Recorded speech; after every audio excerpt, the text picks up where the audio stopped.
नमस्कार दोस्तों आज बहुत ही मज़ेदार जीवित पुत्रिका की गीत लेकर के आई हूँ। तो गीत कैसी लगेगी कमेंट में ज़रूर बताइएगा और अपने दोस्तों के साथ भी शेयर कीजिएगा ताकि वो भी इसका आनंद उठा सकें। तो चलिए गीत सुनिए और आनंद लीजिए।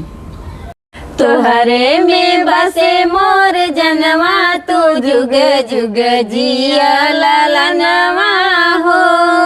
तोहरे में बसे मोर जनवा तू जुग जुग जिया ललनवा हो। गंगा नहाई देवतवान के गोराई तोहरा ललितिया बरत हम उठाई।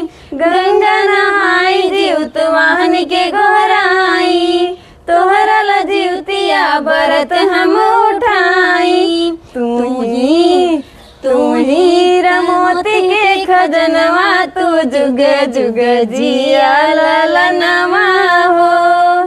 तू ही रमोती के खजनवा तू जुग जुग जिया ललनवा हो।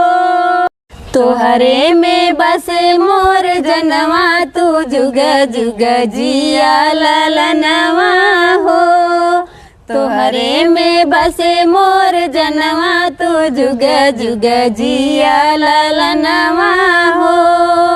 राजा बन के जीवन भर रहिया बबुआ हमार सबसे आगे तू बढ़िया। राजा बन के जीवन भर रहिया बबुआ हमार सबसे आगे तू बढ़िया। तोहरे से माँ के आंगनवा तू जुग जुग जिया ललनवा हो। तोहरे से माँ के आंगनवा तू जुग जुग जिया ललनवा हो।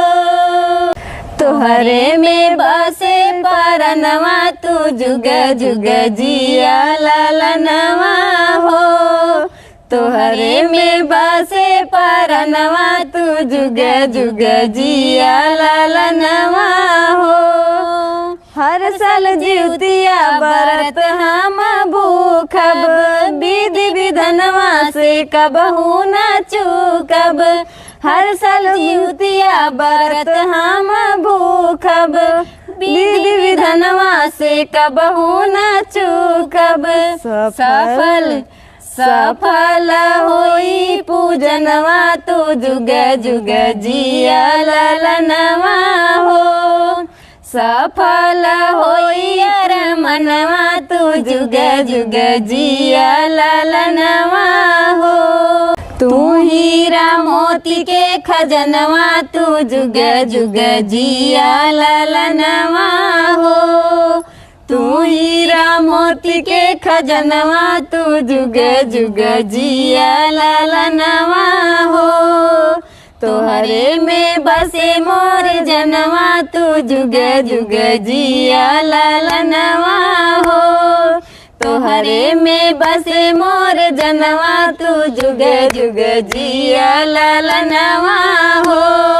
तोहरे में बसे मोर परनवा तू जुग जुग जिया ललनवा हो।